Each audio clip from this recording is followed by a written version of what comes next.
Star Wars The Last Jedi is directed by Rian Johnson and once again stars Daisy Ridley, John Boyega, Oscar Isaac, and a whole lot of other people that you probably will recognize. This film takes place pretty much immediately following the events of Episode 7 and continues to follow these characters on their journey against the battle of good and evil. And I'm not going to really say much more than that because this is a film, as a Star Wars fan, that I refuse to even hint at things that could possibly spoil it for some viewers. This movie has lots of surprises, not only in terms of twists, but how they peel back some of the layers of these characters that we've come to know, which was something that I was really pleased to see, because after the most recent Star Wars film, Rogue One, I really didn't care about any of those characters, even after they all died pretty tragically. This is a movie that takes its time in continuing to follow these characters on their journey, considering this is the longest Star Wars film, coming in at over 2.5 hours long. And that was by far my favorite thing about The Last Jedi, is the fact that this is not only just a really exciting film,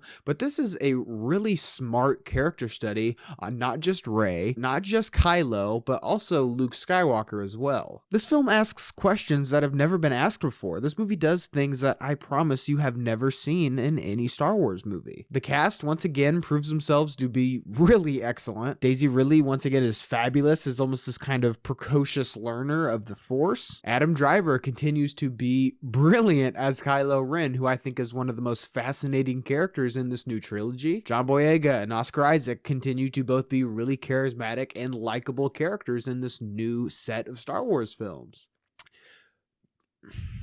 Carrie Fisher, I'm going to be honest, it was really tough to watch this movie. There's a lot of really emotional scenes with her in this that it was really hard to watch as a fan of this series since I was really young, somebody that I've grown up watching with.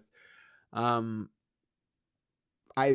thought she was really beautiful in this film. There's a lot of really emotional scenes with her that I thought she was incredible.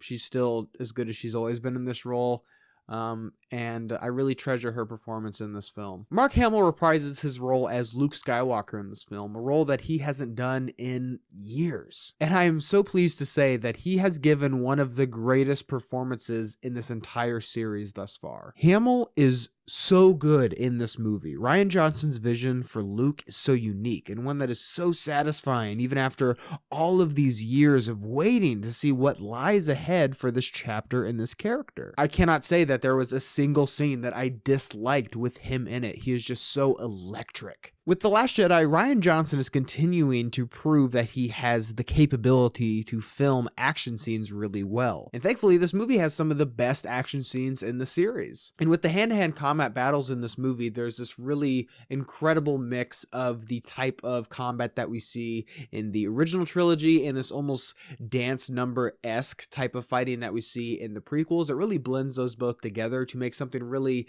exciting. This movie is also incredibly well shot. This is one of the most beautiful Star Wars films that we've gotten aesthetically. There were some shots in this movie that I honestly could hang on my wall of how just gorgeous they were. There's so many aspects about this movie that I loved. I loved almost everything about this movie, except for one thing, and unfortunately it is kind of a big thing. There's a pretty elongated mission involving Finn and this new character named Rose, and I thought it brought the movie to a pretty grinding halt. Now, I like Rose and I like Finn. I think they work really well together. I enjoyed the dynamic between the two of them, but what they're doing, I just could not care less. This whole sequence was just significantly less interesting than the rest of the movie, and it just kind of felt like a detour of a mission that I really didn't want to go on. It felt more like Star Wars Rebels as opposed to being a theatrical film. And it's a pretty significant portion of the movie. I'd say it's at least 20 to 30 minutes are dedicated to it, which is pretty unfortunate because I thought